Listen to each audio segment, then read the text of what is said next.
Então, mantendo o distanciamento social, utilização de máscara, álcool em gel, estamos aqui para a gravação de mais uma palestra do 4C. Tirando a máscara para podermos falar melhor. Então, no dia de hoje, temos a honra de ter aqui conosco nos estúdios o Kleber Nardelli, da IPM. E agradecemos já de pronto a participação do Kleber e pedimos então que ele se apresente. É um dos nossos ex-estudantes que nos dá muito orgulho do curso de Sistemas de Informação. Então, com vocês, o Kleber Nardelli. Vamos trocar de lugar aqui, colocando a máscara e voltando para que mantemos o distanciamento social. Olá, essa é a apresentação da palestra de Segurança de Informação para o 4C, Congresso Catarinense de Ciência da Computação. Vamos começar um pouquinho falando sobre mim.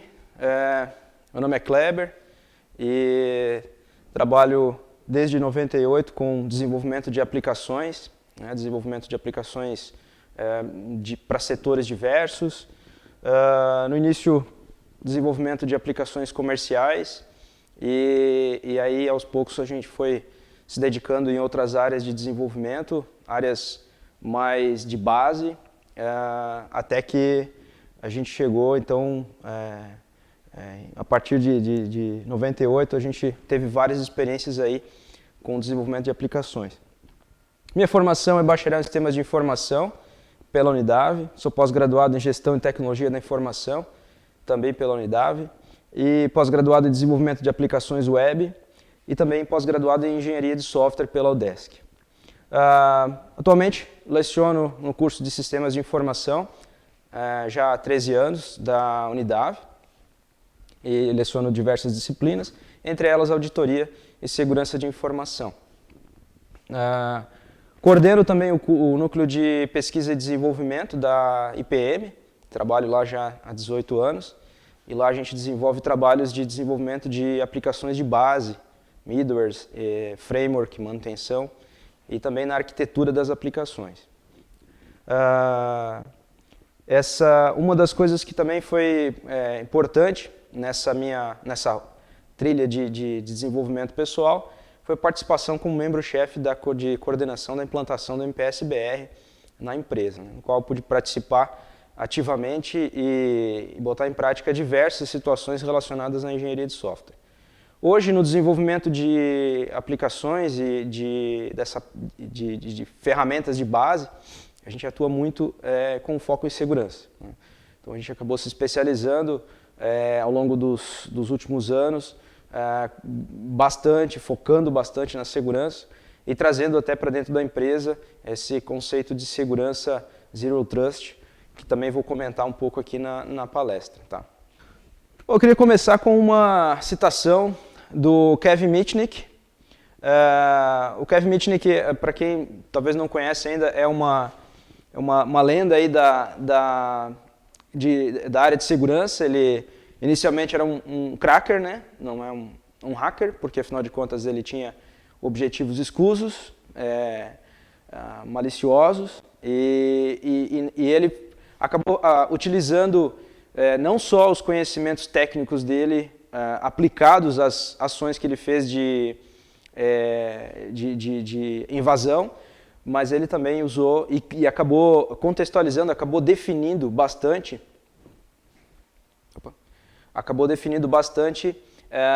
um outro conceito que é a engenharia social, né? Então ele colocou nessa afirmação que ele fez no livro Arte de Enganar, de 2003, mas essa é uma afirmação que vem de antes, né, por volta ali de 95, nessa faixa que é onde que ele teve o seu auge. Ele colocou essa citação aqui que ela é bem pontual, mas ela ainda é muito atual, né? Então ele diz o seguinte, que o emprego de mais tecnologia não vai solucionar o problema de segurança humana, né? Agora, mais do que nunca, devemos aprender a parar de ser otimistas e nos tornarmos mais conscientes das técnicas que estão sendo usadas por aqueles que tentam atacar a confidencialidade, integridade e disponibilidade. das informações dos nossos sistemas e redes de computadores. Né? Confidencialidade, integridade e disponibilidade é a tríade de segurança. Então, ele deixa claro numa pequena citação, numa pequena passagem nesse livro dele, que o elo mais fraco é a própria pessoa. Né? Mas isso não é uma visão catastrófica do mundo, né? ou das pessoas.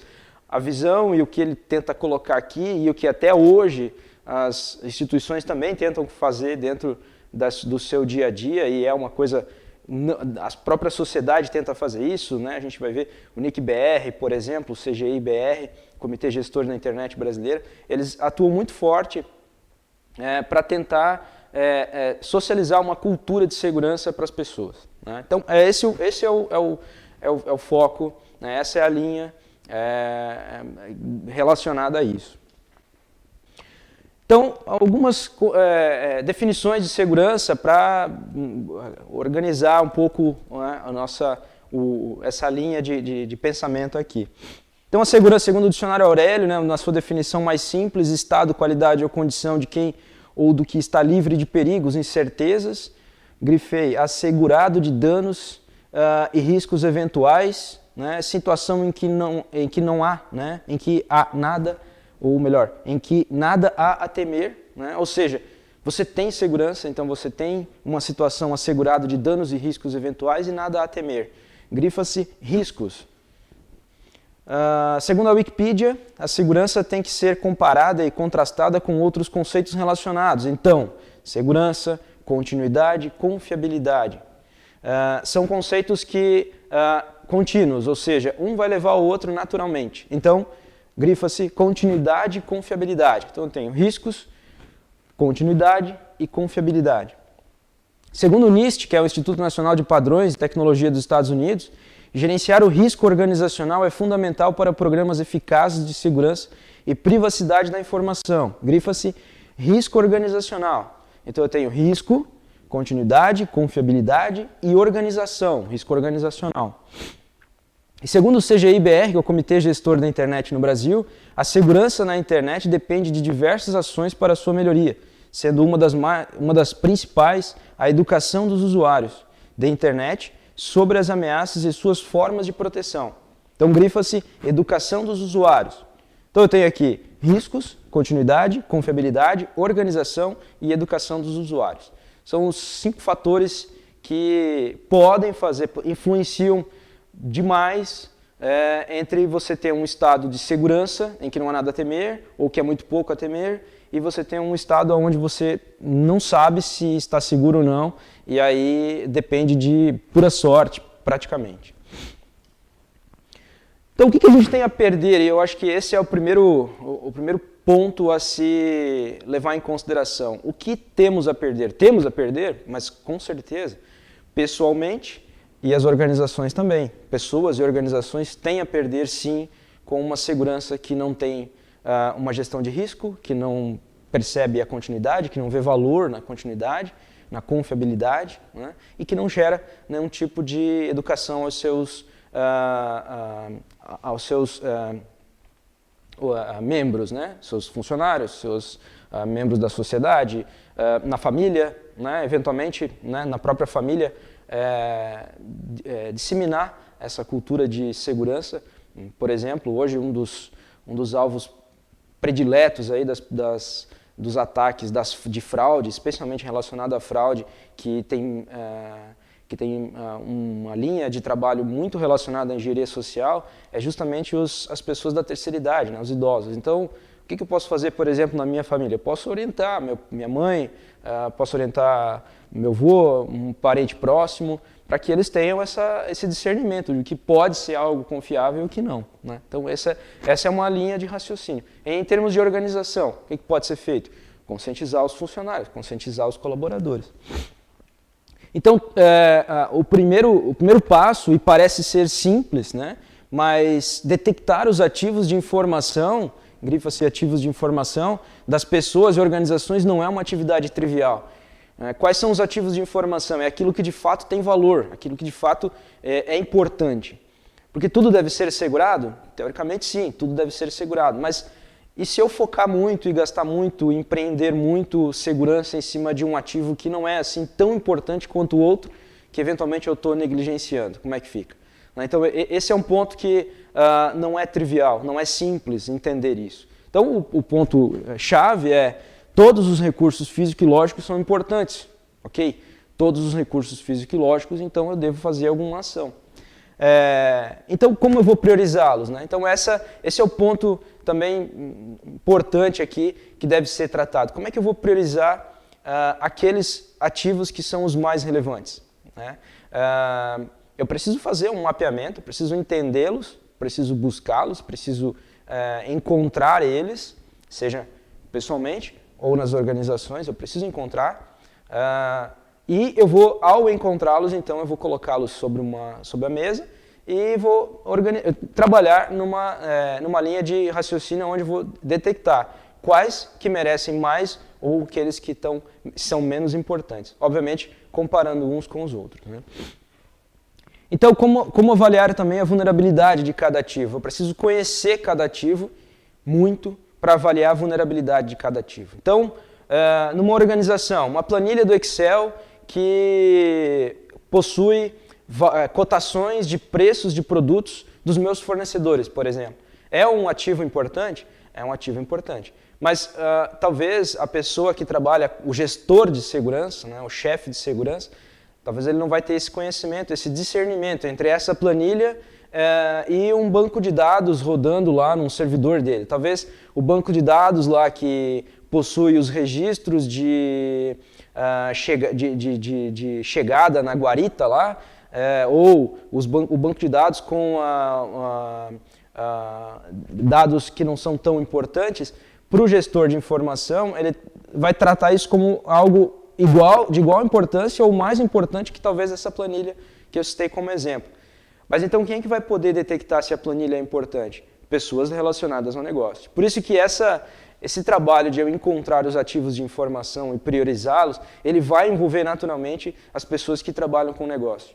Uma das coisas que seria assim, muito importante e que ajudaria muito nesse trabalho é que os processos de negócios estivessem mapeados. Né? Se as organizações tivessem esses processos todos mapeados, dentro dos processos eu consigo detectar em cada atividade quais são as informações que entram na atividade, quem faz aquela atividade, o que ela precisa para executar aquela atividade e quais são os resultados que gera aquela atividade. Então, se eu tiver essas informações, fica muito fácil detectar o que é importante, quais são, primeiro, né? E em seguida, quais são as pessoas que precisam de acesso àquilo ali, quais as ferramentas que as pessoas realmente precisam e os acessos que elas realmente precisam para desenvolver as suas atividades. E também qual é o valor que aquilo ali gera, né, que tem em relação uns aos outros. Então envolve ações coordenadas e disciplinadas tanto para conhecer como acompanhar. Né? Então uma coisa é eu fazer esse levantamento, esse estudo, detectar, colocar numa planilha ou numa ferramenta de controle de versão, de ativos de informação e gestão de risco. Outra coisa é eu fazer o acompanhamento, e isso é uma atividade, operação, que vai ser realizada ao longo do tempo. Né? Então, o acompanhamento ele já envolve um outro conjunto de ações que devem ser realizadas pelas empresas ou pelas organizações. E a privacidade do indivíduo? Talvez a privacidade do indivíduo em relação à pessoa, ela seja aquilo que é o ativo de maior valor para ele. Né? Então, para a pessoa natural, né, o titular de dados, até fazendo aí uma ponte com o LGPD, para a pessoa natural, a privacidade ela é talvez o seu maior ativo de informação. Então a privacidade ela é de fato o principal ativo da pessoa física, pessoa natural. Bom, a gente deve temer o comprometimento da privacidade com certeza. Né? Então, eu tenho duas colocações aqui com relação a isso. Se eu tenho que temer o comprometimento dela, então a gente não está totalmente seguro. Porque, na definição que a gente viu antes, é uma condição onde eu não tenho nada a temer. Ou seja, se eu tenho segurança, então eu não tenho nada a temer. Mas nesse caso, se eu tenho a possibilidade de comprometimento da minha privacidade, então é porque talvez eu não esteja num estado tão seguro. Agora, se por outro lado eu penso, pessoalmente, que eu não preciso temer o comprometimento da minha privacidade, que isso pode acontecer, mas eventualmente não vai me gerar nenhum transtorno, então é porque talvez eu seja realmente inocente. Realmente não tenha assim, a visão exata do que isso pode causar para mim.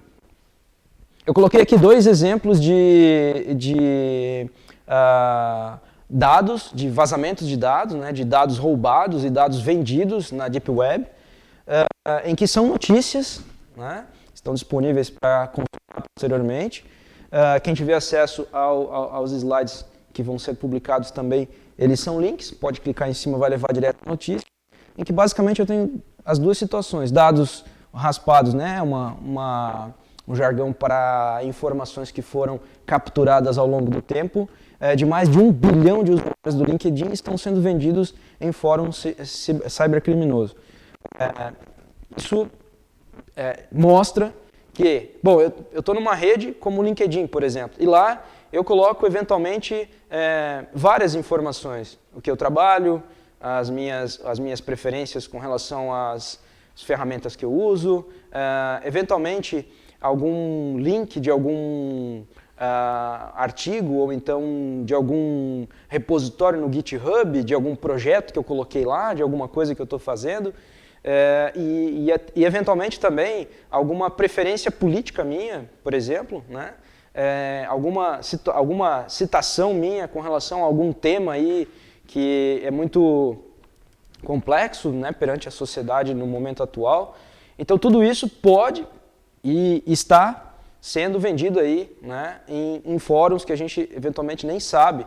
Né, e uma ação dessa, onde dados raspados estão sendo vendidos, é porque ela é uma ação que já vem acontecendo há um bom tempo, há muito tempo. Tá?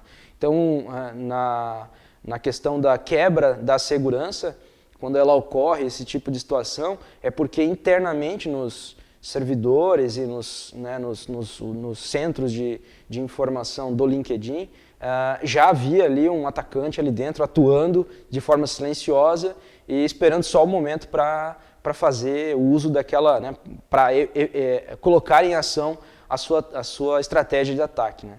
E no momento adequado, então, colocou em ação a estratégia e aí, com isso, ele obteve acesso e posteriormente pôde utilizar.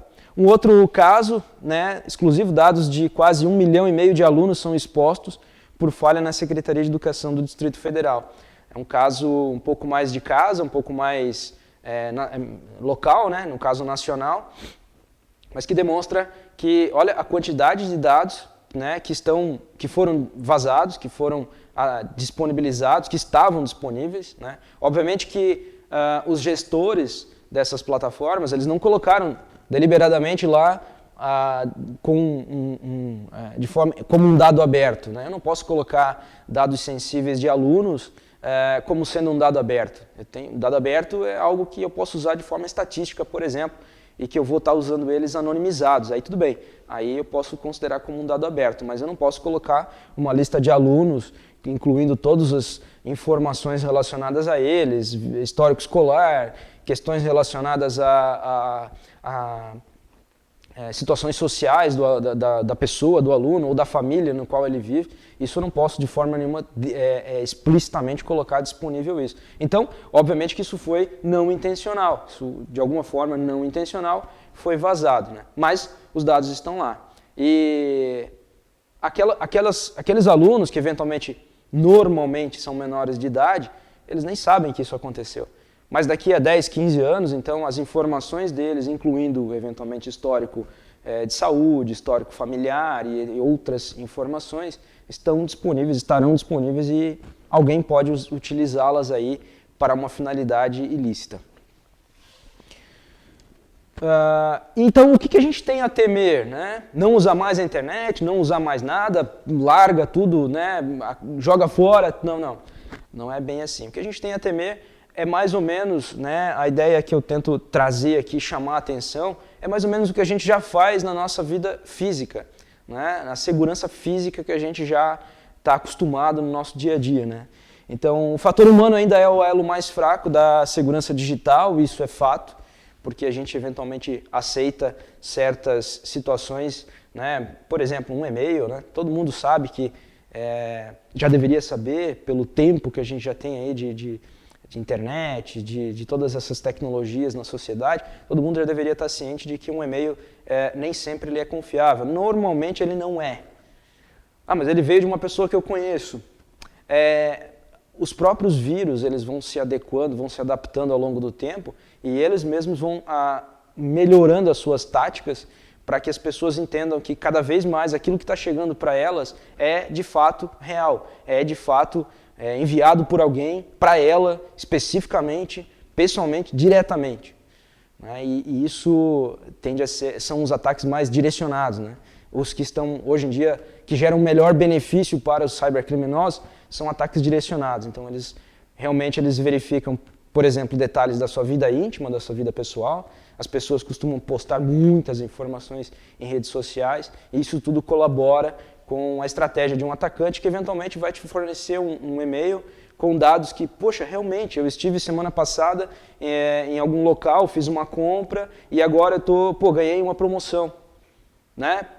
Poxa, mas isso não pode ser coincidência, isso realmente aconteceu. E aí é onde justamente a gente acaba entrando numa fria. Né? Então, mas por quê? Né? Por que o elo humano ainda ele é um problema? E eu chamo a atenção aqui, de fato, para as questões nossas do dia a dia relacionadas à nossa segurança física. Né? Então, quando a gente sai de casa, a gente não tranca tudo? Quando a gente estaciona o carro, a gente não aciona o alarme? E no nosso carro, por exemplo, a gente tem algum sistema antifurto? Normalmente tem, né? Normalmente tem. Os carros, à medida que o tempo foi passando e os próprios sistemas antifurto foram melhorando e também ficando mais acessíveis, os próprios carros já vieram com esses sistemas embarcados, né? Então hoje você já tem N sistemas antifurtos.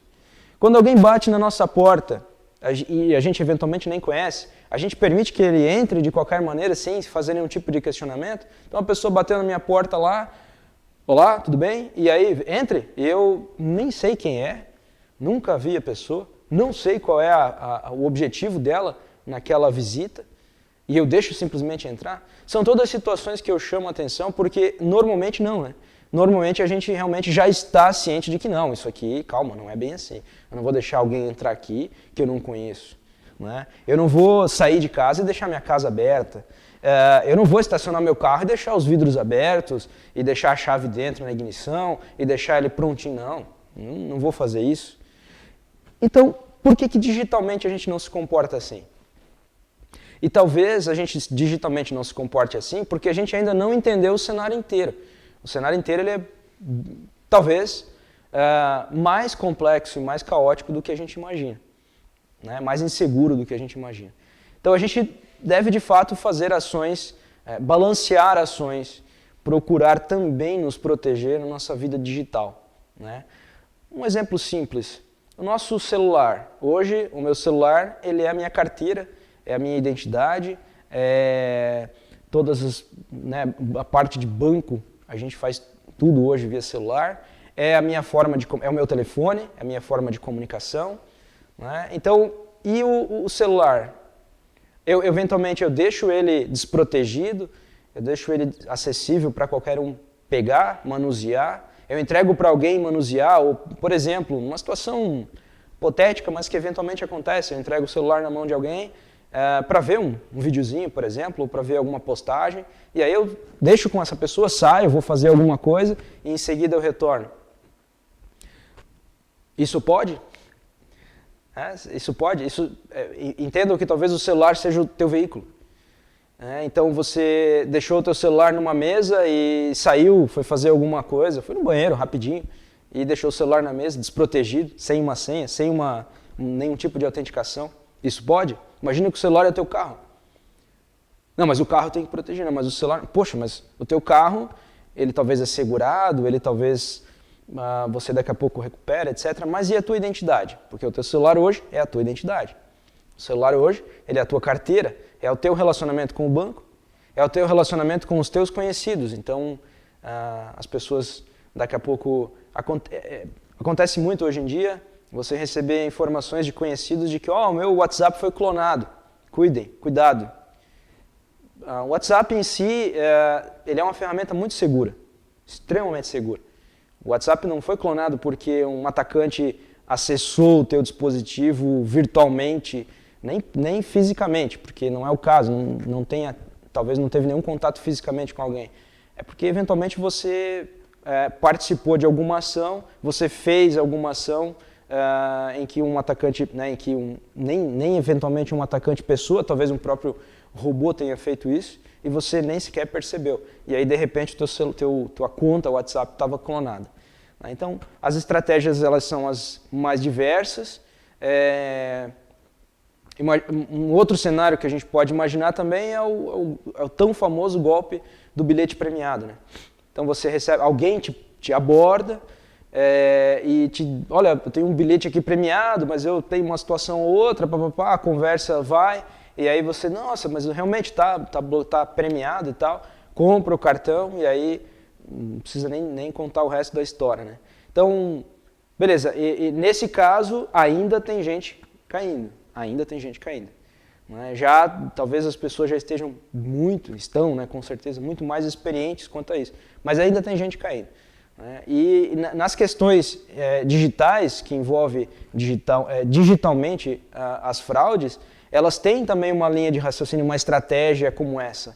A pessoa também ela te aborda eventualmente mandando um e-mail simples com um endereço que teoricamente ele é legítimo. Você pode até daqui a pouco olhar o endereço e ver que ele vai te levar para o site do banco, mas eventualmente no próprio site do banco tem uma vulnerabilidade e o atacante utilizou essa vulnerabilidade para fazer você ir até lá fazendo aquilo que ele queria que fizesse. Então a estratégia ela começa, ela tem uma linha de pensamento e ela tenta fazer você passar por esses passos até que então o atacante tenha êxito no final. Bom, e isso está diretamente ligado à engenharia social. A engenharia social que é justamente o tema, né, ou o conceito que o Kevin Mitnick lá no começo, quando eu coloquei a citação dele, ele acabou trazendo para a nossa realidade, ou melhor, conceituando, escrevendo sobre algo que ele usava majestosamente para fazer os seus ataques. A maioria dos seus ataques, na verdade, pouco tinha ali questões tecnológicas, né? Às vezes a gente imagina aquele cenário em que Matrix, né, que o cara está lá atrás da máquina e daí começa a rolar bit para cima e para baixo. O Kevin Mitnick, por exemplo, seus maiores ataques ele fez usando uma linha telefônica e observação. A partir disso ele conseguiu fazer os seus maiores roubos registrados aí até hoje, né? E só para que todos saibam, o Kevin Mitnick hoje ele é um consultor famoso de segurança, ele tem uma empresa de consultoria, ele já prestou serviços para o FBI e para outras organizações americanas, mas de fato ele foi preso, cumpriu pena, né? Hoje ele é uma pessoa teoricamente do bem, aí tenta fazer essas ações relacionadas à segurança. Então a engenharia social é um método que utiliza da principal vulnerabilidade, a boa vontade e a falta de malícia das pessoas. Então as pessoas têm muita boa vontade e falta de malícia. E isso, pessoalmente, na questão física, né, nem na questão digital, na questão física é um problema. Agora, na questão digital, isso pode ser catastrófico. Geralmente, os métodos bem-sucedidos de engenharia social na internet usam phishing e malware, né, que são dois jargões técnicos aí para determinar. O phishing é literalmente pescar, né? Ele vai pescar. Esse pescar pode ser de N formas, e o mais conhecido é por e-mail, né? E o malware é um programa malicioso que ele é distribuído por N formas, também a maior parte delas por e-mail, e ele vem escondido eventualmente em arquivos legítimos, né, como macros, como partes de arquivos legítimos, ou então como um arquivo explicitamente ali que ele é um vírus, e aí eventualmente o teu antivírus, por exemplo, vai te alertar de que não é bom acessar aquele arquivo ali, né? Isso quando acontece dessa forma, né? Então algumas técnicas, ativação de macros, sextorção. A sextorção ela é um nome que foi dado, ele usa engenharia social e ele usa tecnologia. Basicamente a ideia é simples, é obter informações privadas, de fórum íntimo das pessoas e utilizar essas informações para fazer então ataques coordenados contra elas, extorquindo elas de alguma forma. Então, por exemplo, uma pessoa que ela é chefe de uma organização ou de uma empresa ou de um grande setor de uma empresa, numa área de pesquisa, por exemplo, de uma empresa, e eventualmente essa pessoa ela começa a ser chantageada porque alguém que pretende acessar algum dado daquela empresa, precisa de algum projeto, de alguma informação sigilosa, ele obteve informações, imagens, vídeos, fotos, situações de fórum íntimo daquela pessoa e ele começa a fazer extorsão em cima dela para obter acesso. Então, qual foi o ataque cibernético aqui, né, que teve nessa questão, nesse método de ataque aqui, de obtenção de um resultado? Foi eu conseguir acesso às informações de fórum íntimo. Isso pode acontecer de N formas. Né? Uma das formas, claro, é através de redes sociais. Uma pessoa postou lá informações, fotos que não deveria. A pessoa postou lá informações numa rede social que não deveria. Daqui a pouco ela do lado de uma pessoa que não deveria estar. Né? E aí isso pode gerar um problema pessoal na sua vida social, vida íntima, vida de casal, etc. Pode gerar um problema e isso é usado contra ele. Né? Outra coisa é você daqui a pouco estar num local público, fazendo numa situação onde também não deveria estar e alguém te filma. Então tem isso também, é uma possibilidade também. A engenharia social, ela extrapola os limites da própria tecnologia. Então a engenharia social, o único detalhe é que ela tem, né, dentro dos métodos, alguma parte, mesmo que seja pequena, alguma parte relacionada à tecnologia em si. Uma outra situação é por afinidade, né? Então pessoas que de repente começam a se relacionar com outras pessoas, mostrando afinidade, seja no esporte, a gente torce no mesmo time, a gente tem os mesmos hábitos e tal, e isso começa a levar a um relacionamento e eventualmente você começa então a fornecer informações sigilosas que não deveria para essa pessoa. Isso pode acontecer em qualquer situação. Desde um grande chefe de uma empresa, um coordenador de uma área, enfim, alguém que tem aí acesso a dados sigilosos daquela organização, até mesmo alguém que trabalha numa operação. Vamos pensar um operador de caixa de um banco daqui a pouco, né?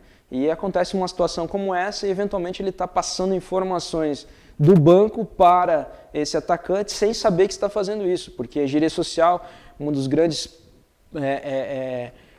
métodos da engenharia social é te levar a uma linha de ação em que você não percebe que as informações que você está passando elas são informações de cunho de segurança.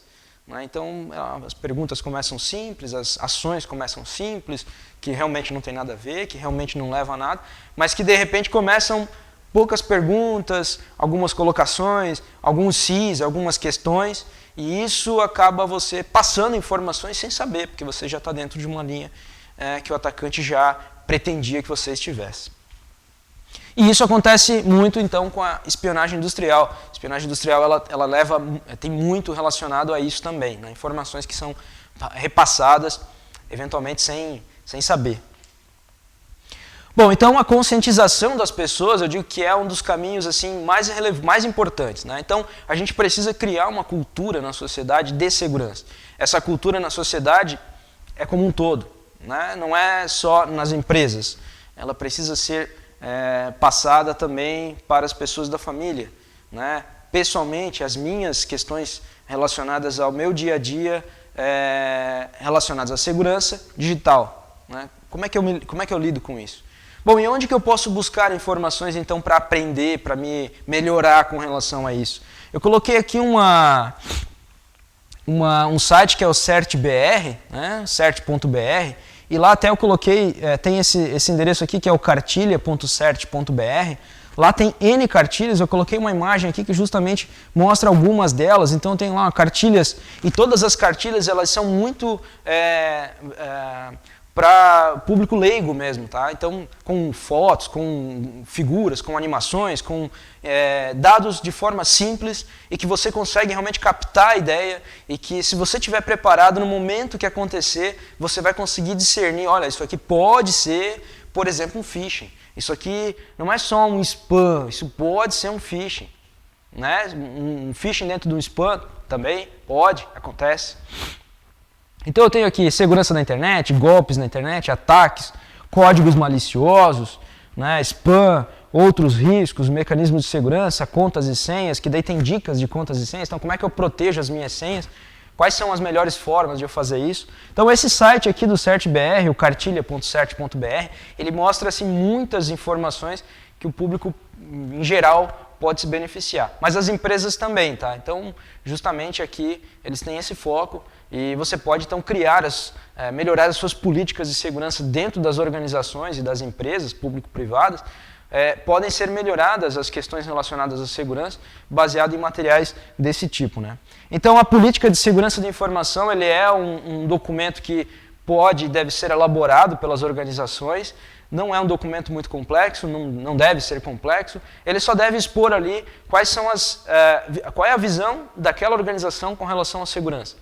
Coisas que devem acontecer, do tipo, tudo aqui dentro é considerado inseguro e dessa forma tudo é protegido, até que para as ações de negócio, relacionadas a negócio que as pessoas tenham que executar, então eu preciso liberar determinados acessos.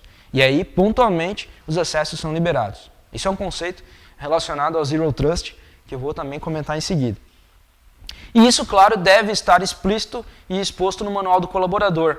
Então, toda empresa normalmente tem um manual do colaborador e talvez lá dentro tenha até um tópico ou um parágrafo falando sobre segurança e talvez nem tenha. Então, está na hora de começar a colocar ali no manual do colaborador essa informação, né? E talvez se tiver uma política de segurança, lá no manual do colaborador pode então fazer uma ponte para a política de segurança, né? Que são coisas que a empresa como um todo, de cima a embaixo, todos os membros da empresa, inclusive as pessoas que prestam serviço para a empresa, devem seguir, né? Então os fornecedores que prestam serviço para as empresas, eles hoje também são um elo muito importante aí da segurança e que deve ser tratado, tá? Bom, vamos dar uma olhadinha em alguns dados para contextualizar aqui, para mostrar um cenário como as coisas estão atualmente, né? Por quê? Justifica-se a preocupação com a cultura de segurança? Sim, eu creio que justifica-se. A gente tem, além de toda a questão falhas de segurança que levam a prejuízos diretos, eu também vou começar a ter, a partir da LGPD, vou comentar em seguida, multas que podem chegar até 50 milhões de reais. Então, isso vai eventualmente comprometer meu negócio. Então, o acesso à internet nas casas dos brasileiros mais do que dobrou em 11 anos. Então, aqui fica claro que a gente está tendo acessos na área urbana, total e rural. A linha azul aqui ela é acessos à área de forma total, mas a gente percebe que há um aumento grande tanto na área urbana como na área rural, e isso vem crescendo linearmente ao longo dos anos. A gente não teve aqui nenhuma série dessa em que parou de crescer, nem ao menos empatou, né? Todos eles têm um crescimento, ou seja, ano a ano há um crescimento. O último dado aqui é de 2019. Essa informação é do CGI-BR, tá? Que é o Comitê Gestor da Internet, está disponível nessa fonte aqui. E uma outra coisa que está entrando muito forte é o IoT.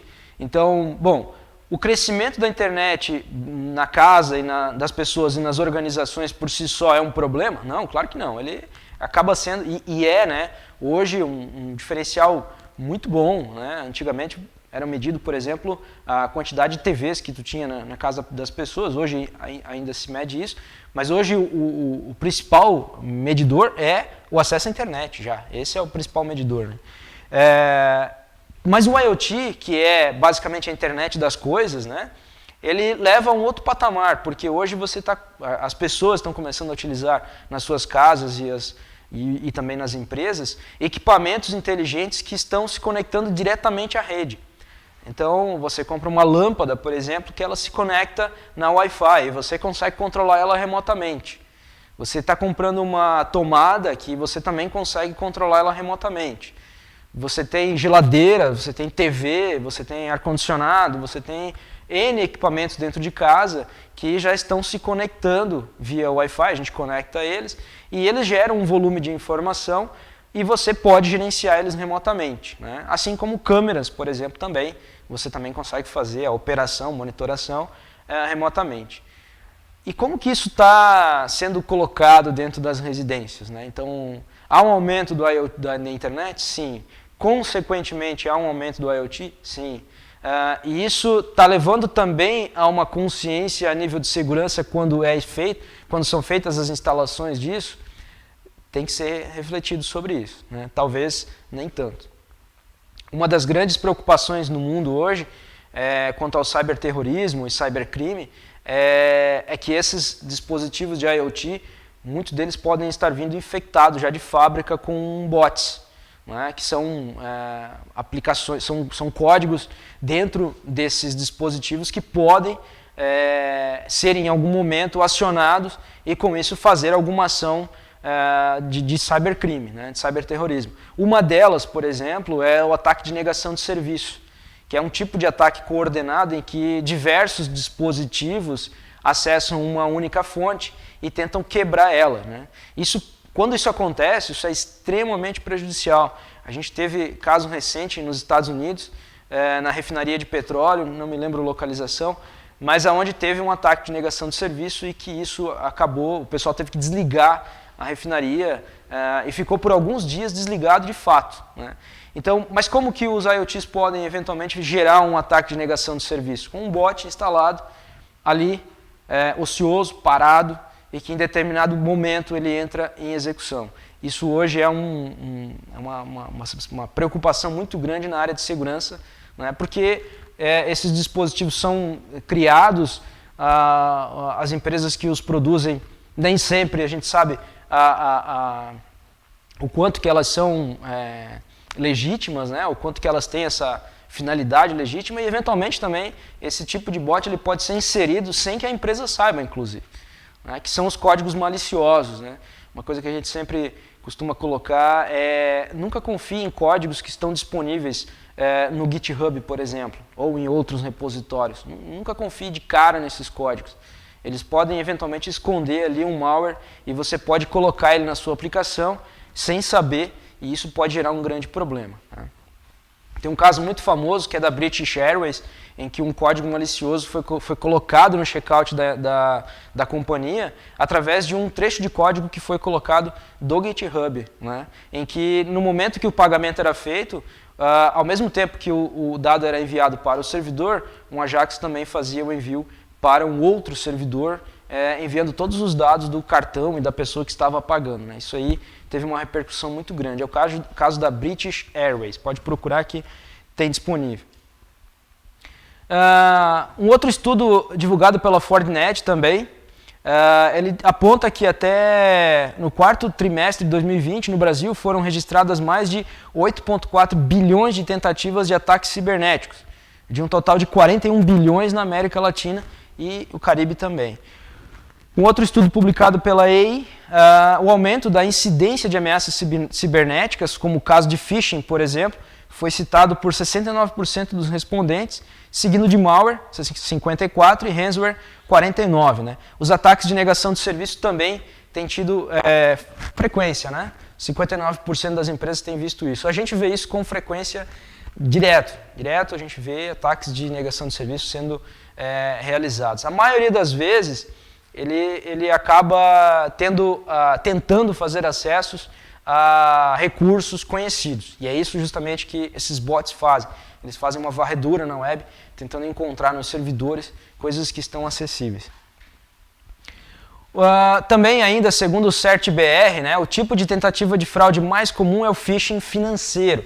E o phishing financeiro ele tem uma diferença e a definição dele é a seguinte: são tentativas de fraude com objetivos financeiros envolvendo o uso de páginas falsas. Então você recebe um e-mail e ele tem um link, esse link ele pode ser produzido de N formas ali para a pessoa mais leiga talvez simplesmente clicar nele e achar que ele é seguro, tem um cadeadinho, tem tudo, né? Aquilo que teoricamente um site legítimo teria, o endereço talvez até ele seja legítimo também, e a pessoa clica em cima dele, ele leva para um site que é exatamente igual, ele tem o front-end dele, né? Que é a cara dele, a roupagem dele é exatamente igual, Só que esse site, na verdade, ele está ali esperando que você insira informações e essa informação vai parar no banco de dados de uma organização ou de um atacante mesmo. Então, esse é um tipo de golpe que mais está acontecendo. Tá? E aí, o que você coloca lá? Tu coloca o teu CPF, o número da tua conta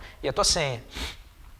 Né? Isso seria o que seria um grande problema. Por isso que uma das formas mais importantes de se proteger é com senha de duplo fator, né? Que é aquela senha que você também no celular recebe lá um outro código ou uma outra informação e a partir dali você então complementa a tua senha digitada, os teus dados de login com um código fornecido no teu celular. Né? Ainda segundo o CertBR, né, nos tipos de ataque mais comum está o scan. Né? Então o scan é o que basicamente é a varredura. Né? São varreduras que são feitas em cima dos servidores. Né?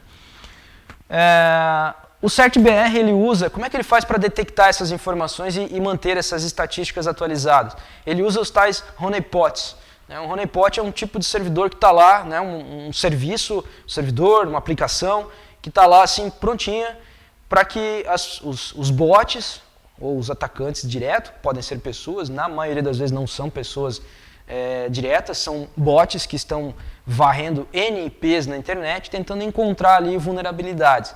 E aí esses bots eles acabam então acessando esses honeypots e a partir disso, o que o CertBR ganha com isso, né? Ou quem tem esse tipo de ferramenta ganha com isso? Eles conseguem entender quais são as técnicas e as táticas que esses bots estão utilizando. E a partir disso então gerar ações, contramedidas, para que se protejam, né? Para que seja então alertado a comunidade, olha, um bot tal está tentando fazer determinado tipo de ataque e ele pode ser protegido de tal forma. Né? E aí então vale muito a pena a gente ficar de olho, né, no CertBR, lá ele disponibiliza para a gente, lá nesse endereço CertBR Stats Honeypots, ele disponibiliza para a gente esses resultados, como é que eles estão acontecendo, para a gente se precaver. Né? Segundo o próprio portal, este projeto tem o objetivo de aumentar a capacidade de detecção de incidentes, correlação de eventos e determinação de tendências de ataque no Brasil. Então eles conseguem com isso determinar como é que como é que estão os ataques acontecendo no território nacional, mas não só de origem brasileira. Então eles conseguem detectar inclusive qual é a origem desses ataques. Né? Então podem ser vindos de bots no exterior também. Aqui eu coloquei uma tabelinha que mostra, essa aqui é a tabela do primeiro semestre de 2020, que é o que eles têm publicado lá, que mostra no top 20 quais são as principais portas que esses bots estão fazendo rastreio, né, que eles estão fazendo scan. Então a porta 23, a porta 22, que é o SSH,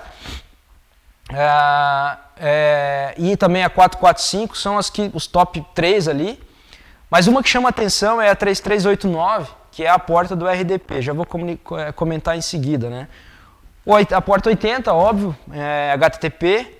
A porta 443, HTTPS. Também 110, que é a e-mail. Né? Então, assim, eu tenho várias portas aqui.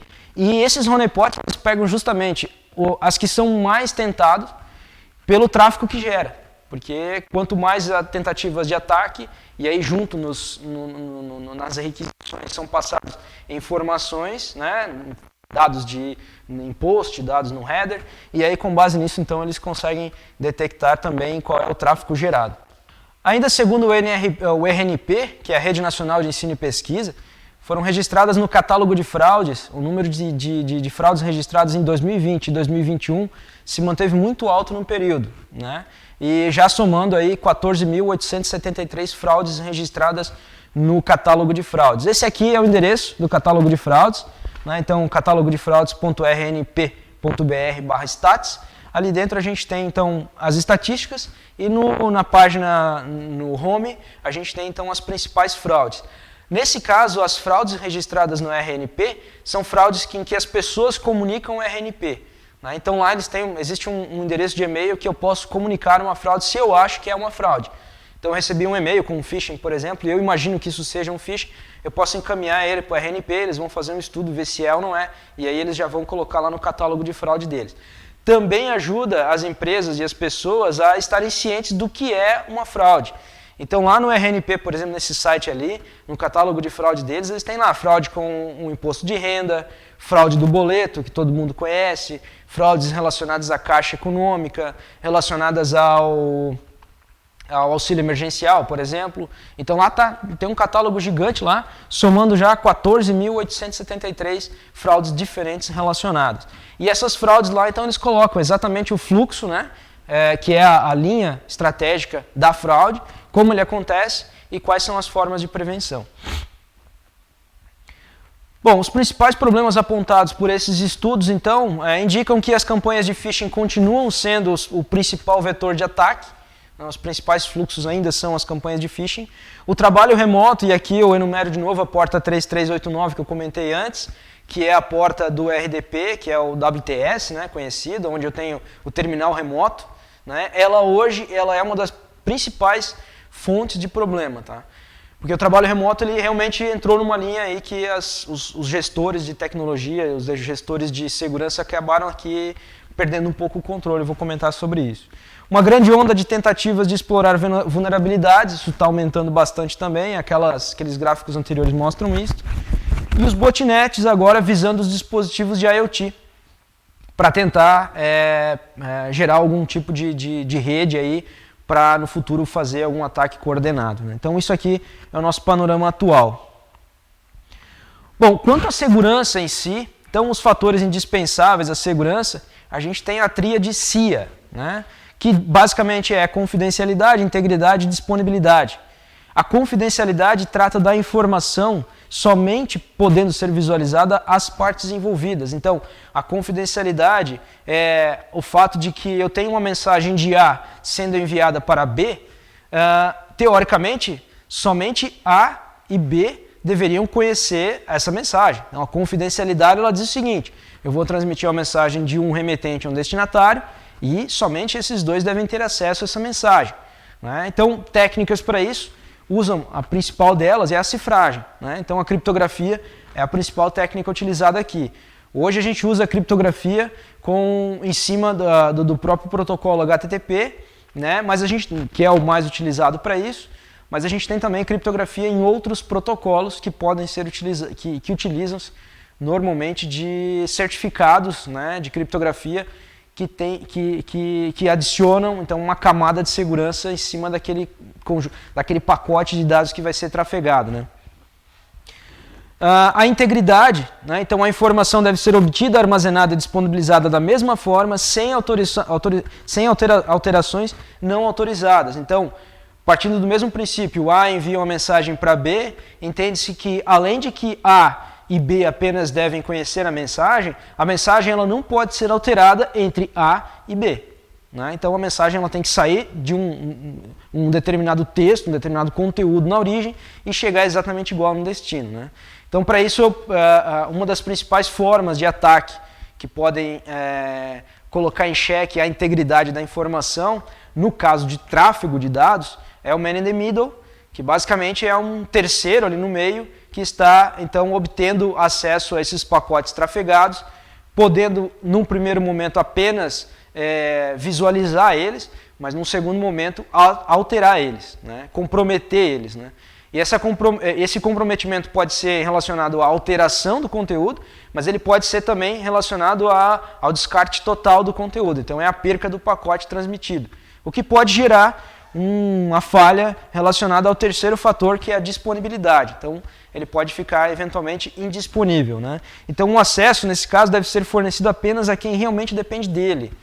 E aqui eu volto lá no começo, onde eu citei a questão do mapeamento de processo dentro das empresas, né? Quem trabalha nas organizações provavelmente vai se ver nessa situação que eu vou citar agora. Eventualmente, as pessoas que executam determinadas atividades, elas têm muito mais acesso do que elas deveriam ter para executar aquela atividade.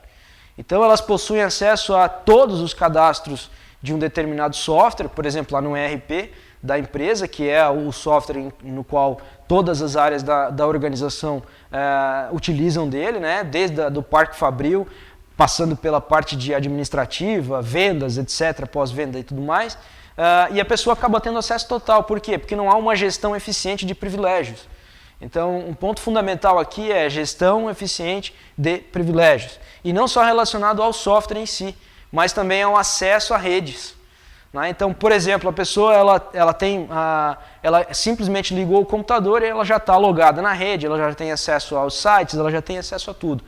Aqui valeria muito a pena colocar no meio desse processo, por exemplo, um servidor proxy para fazer aí ao menos a detecção, né, a liberação de apenas alguns endereços que aquela pessoa precisa para a sua atividade fim. Né? Isso evita bastante que informações ou situações críticas de segurança acabem adentrando no perímetro das empresas. A questão perímetro é um ponto que eu vou tocar em seguida. Exatamente esse. Então, a delimitação do perímetro de segurança é um fator hoje complicadíssimo. Né? Até pouco tempo atrás, a delimitação do perímetro ela dizia o seguinte, é dentro da empresa. Então, eu tenho a empresa ou a organização, né? E dentro daquele perímetro ali, nos muros daquela empresa, era ali que eu tinha que me preocupar, ali é que eu tinha o controle da segurança. Agora o perímetro mudou. Né? Então, por quê? Com a adoção do home office nas organizações, a delimitação do perímetro ela tende a ser mais difícil do que nunca para determinar. Né? As pessoas estão cada vez mais adotando seus próprios dispositivos agora para trabalhar. Né? Então, a pessoa trabalha de casa usando o seu próprio dispositivo. Como é que o gestor de segurança vai delimitar o perímetro? Ou seja, até então ele tinha um controlador de domínio que era utilizado internamente na organização, em que você acessava a tua máquina, digitava um login e senha, você vai ter o seu acesso restrito, exatamente daquilo que você precisa, você tem o controle de privilégios também em cima disso, e agora que a pessoa está usando o sistema da sua casa, como é que ele pode fazer isso? Né? Então, claro, existem ferramentas para fazer isso, mas algumas delas são vulneráveis, como é o caso da área de trabalho remota. A área de trabalho remota ela é extremamente vulnerável nos dias atuais. Se possível, deve ser não utilizar. Tá? Mas aí como é que as empresas vão fazer? Então há uma corrente muito grande hoje para que os softwares, especialmente aplicações legadas, sejam transformadas numa nova versão para serem operadas a partir da web nativamente, que sejam operadas em cima de um navegador disponíveis como um domínio externo, né, num servidor da empresa, seja um servidor local ou um servidor remoto, num data center, por exemplo, e a pessoa vai operar usando como se fosse um site, né? Por um entendimento mais leigo, a pessoa vai estar operando como se fosse um site, mas é uma aplicação web. E aí, em cima disso, você já tem uma outra categoria bem maior de recursos de segurança que são, então, adotados. Uma outra situação diz respeito aos sistemas de autenticação e autorização baseados na identidade. Né? Então, isso daqui talvez seja um ponto que vai ajudar bastante também, que é, por exemplo, a autenticação de 2 fatores e a biometria, seja ela digital ou facial. Né? Então, a autenticação de 2 fatores, comentei anteriormente, ela ajuda bastante. Então, as pessoas que têm acesso de casa aos sistemas, se ela conseguisse ter acesso ao sistema apenas por meio de uma autenticação de 2 fatores, seria mais seguro, bem mais seguro do que se eu não tivesse, né, se eu tiver apenas usuário e senha. Usuário e senha, ele já se mostra, hoje em dia, extremamente vulnerável. Tá? Então, esse é um tipo de vulnerabilidade, ela está ali e ela pode causar dano a algum ativo de informação. A autenticação de 2 fatores, ela leva em consideração não só o que você sabe, que seria o caso do usuário e senha, ela leva em consideração o que você sabe e o que você tem. E isso é importante, porque o celular, teoricamente, né, se for considerar aí, a gente considerar o ativo celular um dispositivo crítico e que a gente tem que manter ele sempre de nossa posse, então o celular é algo que eu tenho. Né? É algo que eu tenho e esse eu tenho indica então que eu vou receber um código nele e aí a partir desse código eu autentico de fato. E isso gera uma segurança muito maior. Bom, algumas outras coisas que agora estão começando a gerar aí novos desafios, seja para os atacantes, mas também para quem trabalha com segurança. Né? A inteligência artificial e o aprendizado de máquina, né, o ML, eles trazem novos recursos de detecção. Né? Então, o aprendizado de máquina, só para deixar claro aqui, que é o Machine Learning, ele é um subgrupo de ferramentas da inteligência artificial. E o aprendizado de máquina, basicamente, ele vai analisar um grande contexto, um grande conjunto de dados, para detectar ali dentro algumas anomalias, para detectar outliers, pontos fora da curva, coisas que eventualmente passam despercebidas a um olho humano, porque é um volume muito grande de dados, mas que a máquina consegue capturar, e a partir dessa captura ela gera um alerta, e que daí então sim eu vou trabalhar em cima do alerta, que eventualmente pode ser uma situação que está acontecendo no momento. Então, o monitoramento da minha rede no momento, ele é essencial, né? Então, eu tenho uma métrica média do comportamento da minha rede segundo o histórico dela, quantidade de upload e download que é feito. E se esse upload e download eventualmente modifica muito, oscila muito de repente, eu posso ter ali algum problema que vale a pena dar uma olhada, né? Então, o monitoramento ele é necessário. Então ele baseia isso em vários fatores, como o tipo de navegador utilizado, geografia, distribuição de tempo, né?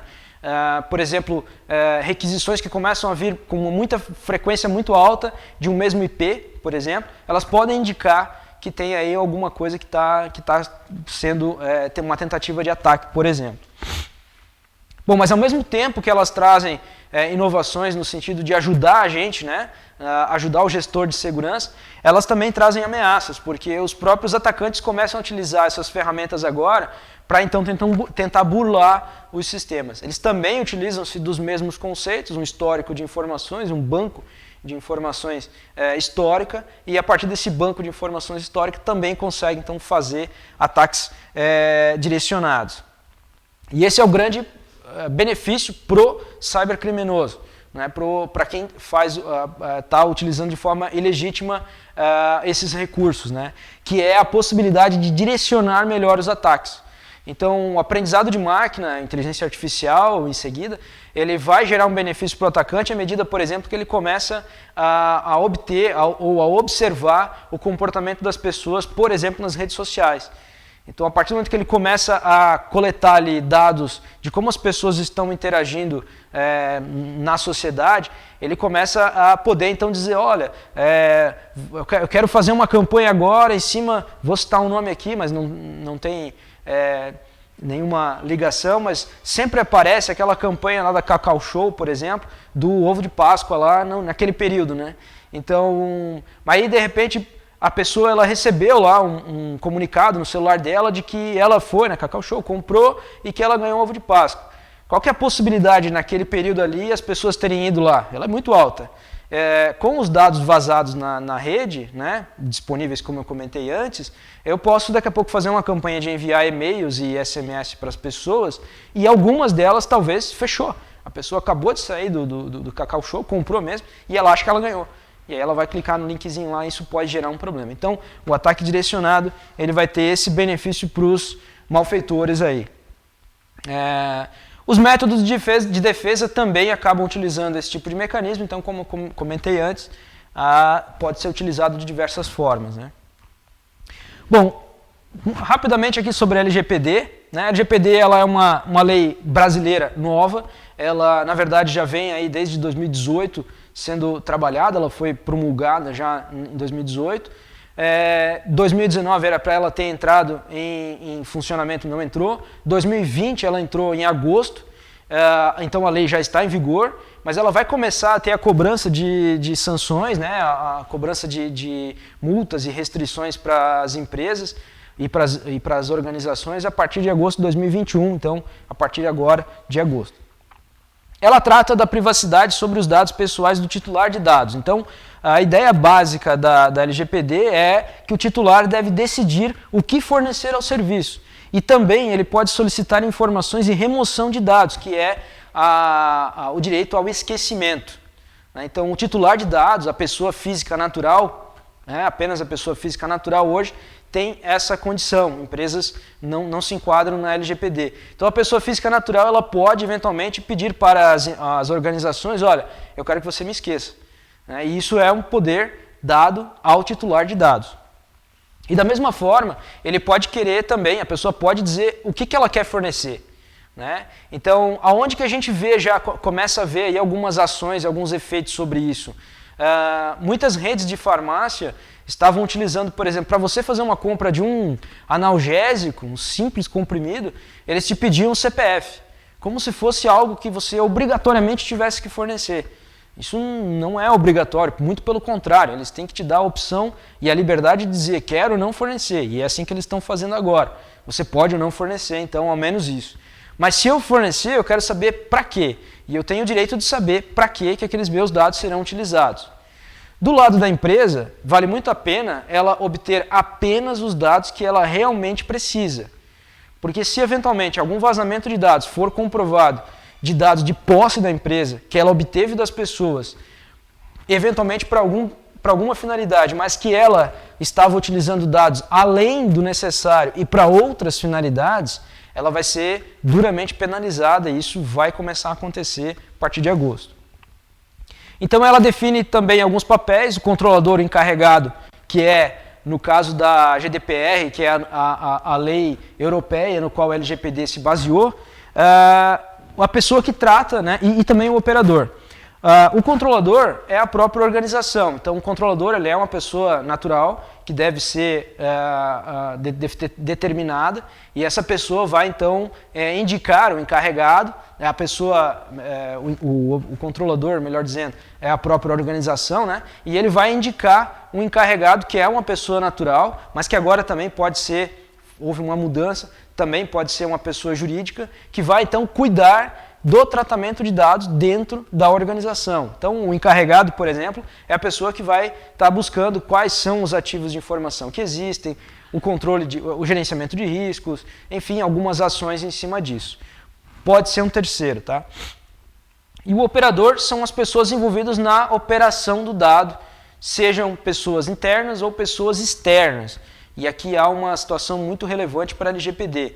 Se você tem dados de clientes e você repassa os seus dados de clientes a um terceiro, esse terceiro ele também está envolvido e esse terceiro tem que cuidar desses dados da mesma forma que você cuida. Só que o titular desses dados tem que saber que você vai passar para esse terceiro. Então há um cuidado muito grande aqui que tem que ter, tá? Que é justamente com a transmissão, a transferência de dados. E ela coloca um outro ponto muito importante que é o dado sensível. Pior do que você ter um dado seu coletado e armazenado internamente na empresa vazado, é que você tenha um dado pessoal sensível vazado nessa mesma condição. Então, dado pessoal sensível diz respeito à origem racial, étnica, convicção religiosa, opinião política, dado referente à saúde ou à vida sexual, entre outros. Tá? Então, o dado pessoal sensível ele é o pior porque ele é um agravante. Vamos pensar assim, a questão de, daqui a pouco, um vazamento de dados, aí, né, uma exposição não premeditada. E a LGPD ela traz consigo, implicitamente, na verdade explicitamente, a definição de que você tem que fazer então uma gestão de risco. Por quê? Porque você deve utilizar-se de meios técnicos viáveis, disponíveis e viáveis para fazer o controle da privacidade de dados. O controle da privacidade de dados ele não pode acontecer sem haver segurança. E para haver segurança, conforme a gente viu no começo, eu preciso fazer uma gestão de risco. Então a gestão de risco vai envolver eu identificar os ativos de informação, identificar as vulnerabilidades deles e então promover ações que vão diminuir a possibilidade de vazamentos, de comprometimento desses ativos. As ações de prevenção são fundamentais, então a identificação das vulnerabilidades e risco e a identificação, o gerenciamento de risco, né, que deve ser realizado com esses ativos. Tá? Então essa imagem aqui ela demonstra muito bem isso, né, onde eu tenho ativos de informação, uma vez mapeados e categorizados, eles demandam, né, políticas e essas políticas indicam ou orientam processos, esses processos são analisados quanto aos riscos e esses riscos determinam então os controles internos.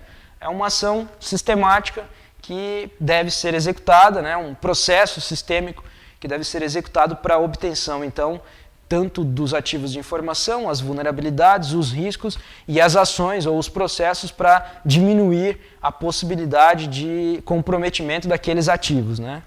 Então, esses controles internos, eles reduzem os riscos, otimizam os processos, asseguram as políticas, porque o que está escrito na política deve ser assegurado, e protegem os ativos como consequência final. Então, essa é a sistemática por trás disso tudo. A LGPD, ela coloca, então, de tal forma que você tem que proteger a privacidade da pessoa. E uma coisa leva a outra, naturalmente. A proteção da privacidade leva à segurança da informação, a segurança da informação leva a um gerenciamento de riscos. Só um detalhe importante, a questão da LGPD ainda, ela diz respeito a dados em papel também, não só dados em meio digital. Então, eventualmente, você, dentista, por exemplo, que tem lá as suas fichas dos seus pacientes em papel, aquilo ali está protegido de acordo com a LGPD. Os riscos, o gerenciamento de riscos, ele tem um grande dilema. Tá? O dilema dos riscos é justamente a viabilidade técnica e financeira. Por quê? Se eu for fazer o melhor dos gerenciamentos de riscos ou um gerenciamento de risco completo, não que eu não possa chegar lá, eu vou poder chegar lá ao longo do tempo, mas imediatamente, a curto prazo, eu vou ter que proteger aquilo que é mais essencial. Então, priorizar ou identificar os meus ativos mais importantes é primordial. Data Loss Prevention, a DLP, né, ele trata do conceito relacionado à prevenção à perda de dados. Então, ele procura avaliar tudo novamente com enfoque na perda de dados. Né? Então, basicamente, as ações são: quais ativos estão mais expostos a possíveis vazamentos? Daqueles que são os importantes, quais estão mais expostos? Então, por que ele tenta fazer tudo de novo? Porque além de eu ter a gestão de risco, já que me diz quais são os ativos e quais são os importantes, eu ainda vou dar um foco naquele grupo dos importantes, aqueles que eventualmente estão relacionados ao vazamento de dados. E nesses é que eu vou fazer as ações mais importantes, então, de prevenção. Como os backups são armazenados e onde, não adianta eu ter backup se o backup está armazenado numa nuvem aberta, em que, eventualmente, um scan desses, como eu comentei antes, vai daqui a pouco detectar um IP lá que tem arquivos lá dentro com uma determinada extensão prontos para serem baixados, né, dentro da rede. E, por isso, uma das técnicas que hoje tem se utilizado muito é o Google Hacking, né, utilizando-se da ferramenta de busca do Google, porque o próprio Google acaba indexando documentos nesses servidores. Então, ele vai encontrar lá dentro no servidor uma planilha Excel, um documento, um banco de dados, um arquivo texto, um arquivo de log, aplicações desprotegidas, e isso vai estar indexado. Então, você utiliza das ferramentas de pesquisa do Google, né, o Google Hacking aqui, e aí você consegue, então, detectar e chegar nesses documentos. E nesses documentos é onde vai ter, é uma das principais fontes hoje de vazamento de informações, né? E a anonimização de dados em ambiente de desenvolvimento e teste de aplicações. Tá? Isso também é algo relevante que deve ser considerado. Claro que aqui tem a questão da viabilidade. O quanto que isso é viável para mim fazer. Mas eu devo, de alguma forma, tentar fazer isso. Tá? A anonimização de dados em ambientes... A anonimização em si, ela indica o seguinte, é um processo no qual eu não consiga mais relacionar um dado a uma pessoa, de nenhuma forma. Ou que para eu conseguir relacionar esse dado a essa pessoa, o processo para desfazer isso ele é muito complexo. Então, basicamente, isso seria, assim, a anonimização. Mas eu tenho que, para me resguardar, né, de acordo com a aplicação da lei e eventuais sanções e multas no futuro, o ideal é que eu tenha um processo que não tenha retorno. Então, eu anonimizei um dado, eu peguei um dado lá, um histórico de compras da pessoa, e nos ambientes de teste e desenvolvimento, quando eu estou utilizando esses dados ali no meu ambiente interno, eu vou trocar os dados, o nome da pessoa, CPF, enfim, outras informações, eu troco essas informações para não deixar isso ali vulnerável, né? Porque pode ser vazado a partir dessa fonte, e isso é um problema. Também envolve os controles de governança de dados, né? Os controles de governança de dados, eles implicam em ações que eu vou realizar ou seja, ações de mapeamento e controle dos dados que tem dentro da organização, mas ações de proteção a esses dados, especialmente nas fases em que eles são tratados. Então eu tenho a coleta, a retenção, o processamento e a eliminação. Eventualmente eu tenho transferência e anonimização de dados também. Então durante essas fases, como que eu cuido desses dados, né? Uma coisa é eu coletar esses dados. Então vamos pensar na coleta só, para não avançar muito aqui. Se eu pensar na coleta, o fato da pessoa preencher uma ficha e eu transcrever ela no sistema, essa ficha é algo vulnerável, é algo que eu já tenho um possível problema aí que eu tenho que tratar. Né? Então, aqui tem as questões relacionadas à governança de dados, então. Um outro conceito relacionado também ao desenvolvimento de softwares é o Privacy by Design e Privacy by Default. A ideia é valorizar e priorizar as questões de privacidade desde a concepção. Então, imagina que eu vou liberar, por exemplo, o celular. O celular, quando eu compro um celular, eu tenho a opção de colocar uma senha. A ideia do Privacy by Default é que eu não tenha que ter opção, eu tenho que ser obrigado a colocar uma senha. Por quê? É privacidade por padrão e desde a concepção. Então, o dispositivo ele tem que ser tanto pensado em segurança, como ele tem que fornecer segurança por padrão. E essa justamente é a mudança das estratégias com relação às aplicações. Então, ao invés de eu colocar lá uma configuração de segurança que é opcional, eu vou sair com a minha aplicação na distribuição já dela, com aquilo ali padrão. E, eventualmente, se a pessoa não quiser e se ela puder fazer isso, então eu vou permitir ela desabilitar. Essa é a ideia do Privacy by Default e o Privacy by Design. Ela trabalha com um conjunto de 7 conceitos, proativo, não reativo, né, para me fazer isso antes, privacidade como configuração padrão, privacidade embutida no design, funcionalidade completa, soma positiva e não soma zero, ou seja, todos ganham. Aqui é uma questão importante porque, eventualmente, eu vou pensar tanto em segurança que eu vou perder usabilidade.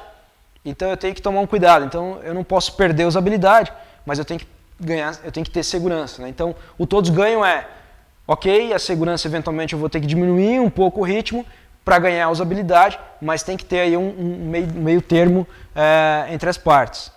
Segurança de ponta a ponta, transparência, né, e visibilidade, ou seja, confie, mas verifique, e respeito pela privacidade do usuário. Então é o usuário cêntrico aqui, que é esse conceito. O conceito nesse caso, o centro é a privacidade da pessoa.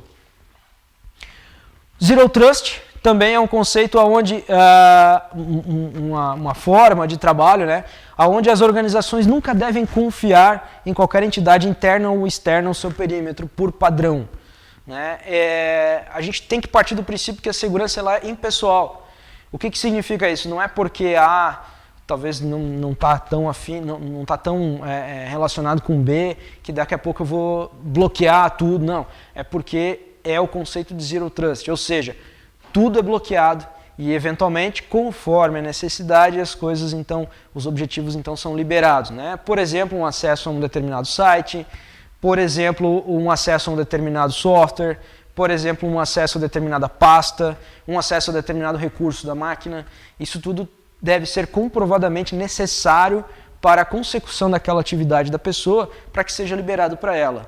Novamente, a necessidade de ter um mapeamento de processo com foco em quais são as ferramentas utilizadas no dia a dia na consecução daquelas atividades. E, por último, quanto ao desenvolvimento de aplicações seguras, né? Então a ISO 15408 ela deixa explícito algumas necessidades para a garantia de segurança dentro dos ambientes de desenvolvimento de aplicações. Né? Então algumas medidas são o controle efetivo de acesso. Então, as pessoas que trabalham no desenvolvimento devem ter acesso apenas àquilo que é necessário para elas. Segmentação de redes, especialmente redes de desenvolvimento e teste. Né? Então, eu tenho uma rede onde pessoas trabalham no desenvolvimento e eu tenho uma rede onde pessoas trabalham em teste. A segmentação é algo importantíssimo porque as pessoas devem ter foco, cada uma na sua função, e essa função ela é atrelada ou ao desenvolvimento ou ao teste da aplicação. E auditoria de códigos de terceiros. Então, importante que a rede de desenvolvimento ela tenha um acesso controlado e qualquer código de terceiro que eu vou incluir na minha aplicação, eu tenho que fazer uma auditoria, né? Aqui novamente cito os repositórios públicos ou privados que a gente tem de código-fonte por aí, exemplo GitHub, onde eu tenho lá inúmeros bibliotecas, ferramentas, componentes, plugins, etc., que estão disponíveis para mim utilizar nas minhas aplicações. Mas eu preciso fazer um trabalho de auditoria em cima deles antes de simplesmente obtê-los então, e aplicar no software. Coloco também a WASP, que é um grupo, né, de colaboração para fortalecimento da segurança de softwares em todo o mundo, né? Então a WASP ela tem como característica principal a verificação do que está acontecendo hoje nos ambientes de desenvolvimento, estatisticamente falando, quais são as maiores vulnerabilidades que a gente tem e também fornecer mecanismos de prevenção a isso, né? Então a WASP ela coloca o top 10, né? O top 10 da WASP ele indica quais são as 10 principais vulnerabilidades enfrentadas hoje no mundo das aplicações web, que é o foco da WASP, né? Por muito tempo as falhas de injeção são as principais e elas ainda estão no top 10 aí no momento na WASP, né? Então falhas de injeção como SQL injection ou injeção de LDAP, né, que é a questão de autenticação, quebra de autenticação, onde invasores podem comprometer senhas, chaves ou tokens de sessão. Então o controle de sessão é algo que deve ser pensado fortemente em segurança, né? O tráfego de tokens, por exemplo, tem que ser muito cuidado, muito trabalhado. A exposição de dados sensíveis, então aplicativos da web e APIs não protegem adequadamente os dados confidenciais, então estão lá as APIs disponíveis, mas sem uma autenticação mínima que seja, nem a Basic não tem, está lá disponível, né? XML External Entities, onde entidades externas podem ser usadas para divulgar arquivos internos, usando um manipulador de URI de arquivo. Então isso é eu injetar dentro de um conteúdo XML um trecho malicioso como um URI vulnerável. Quebra de acesso, então restrições sobre o que os usuários autenticados têm permissão para fazer. Muitas vezes não são aplicados de forma adequada, então, por exemplo, não há um controle adequado da aplicação com relação a privilégios de acesso, né? Ou não se pode definir os privilégios, ou eu posso definir os privilégios, mas certas coisas estão acessíveis sem qualquer controle. Em sexto lugar, então, são as configurações mal feitas de segurança. Isso aqui é muito importante, porque eu disponibilizei a minha aplicação numa cloud pública, por exemplo, uma nuvem Amazon, por exemplo, mas no momento de configurar a minha aplicação lá dentro, eu não me ative a detalhes como restrições de acesso, a coisas internas da minha aplicação, por exemplo, banco de dados. O banco de dados não é algo que deve ficar disponível com um IP e uma porta pública para a internet, não precisa. Uma aplicação web vai utilizar ele internamente, então o servidor de aplicação interno vai se comunicar com esse meu ativo, que é o banco de dados, numa rede interna restrita, né? Não preciso ter ele aberto. O cross-site scripting, esse aqui é muito utilizado, por exemplo, nas ações de phishing, onde eu pego um site legítimo, mas que tem uma vulnerabilidade de XSS, em que eu posso injetar ali dentro algum conteúdo que modifica o comportamento dele e faz ele apresentar, ou então ele enviar dados para um outro local, que não o local legítimo. Então eu consigo com isso utilizar o domínio legítimo, só que internamente o conteúdo que ele está apresentando, ele foi injetado uma vulnerabilidade nele, então é o cross-site scripting. A deserialização insegura, então tomar cuidado com isso, onde eu tenho um conteúdo serializado no servidor que foi enviado para o cliente, e a partir disso ele é enviado novamente para o servidor e é deserializado lá. Se isso acontece, eu posso estar aqui vulnerável, suscetível a ter injetado nesse meu código serializado um código malicioso. Uso de componentes com vulnerabilidades conhecidas, né? Então componentes, bibliotecas, estruturas ou outros módulos que estão vulneráveis. Então aqui tem uma grande preocupação em manter as coisas atualizadas, né? Então, isso é de forma genérica, né? Desde o antivírus na tua máquina pessoal até o teu servidor de aplicação com todas as bibliotecas, livrarias que ele utiliza lá internamente, arquivos do SO, etc., atualizados, porque a atualização garante ou diminui o impacto com relação às vulnerabilidades conhecidas, né? Os CVEs, que são as Common Vulnerabilities disponibilizadas nos sites de internet, eles servem justamente para identificar as vulnerabilidades em cima desses dispositivos. E até que essas vulnerabilidades não sejam corrigidas, o atacante pode utilizar dessas vulnerabilidades, conhecendo elas, justamente para penetrar no sistema. Agora, não é só corrigir a vulnerabilidade, eu preciso atualizar o meu sistema com a última versão, com a correção feita, para que eu não esteja suscetível então a esse ataque ali.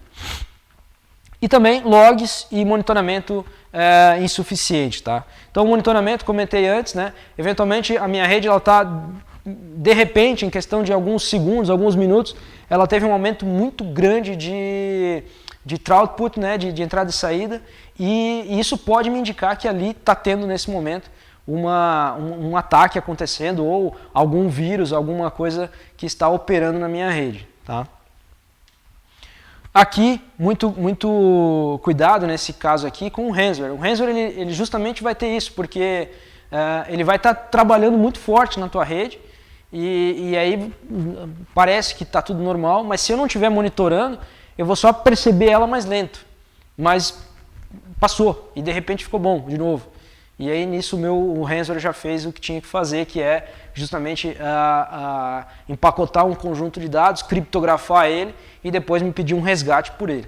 O ransomware é hoje um dos mais conhecidas formas aí de extorsão, né, de obtenção de valores com relação a dados que foram capturados. Bom, em resumo, é necessária uma mudança cultural com relação à segurança da informação, seja para as pessoas, eu titular de dados, minha privacidade, e também para as organizações. A privacidade de dados está em xeque e sem segurança não há privacidade, isso é fato. Bom, eu garanto a privacidade da pessoa. E quais são os teus meios de garantir isso? Segurança, controle de riscos, gerenciamento de riscos, ações proativas, etc.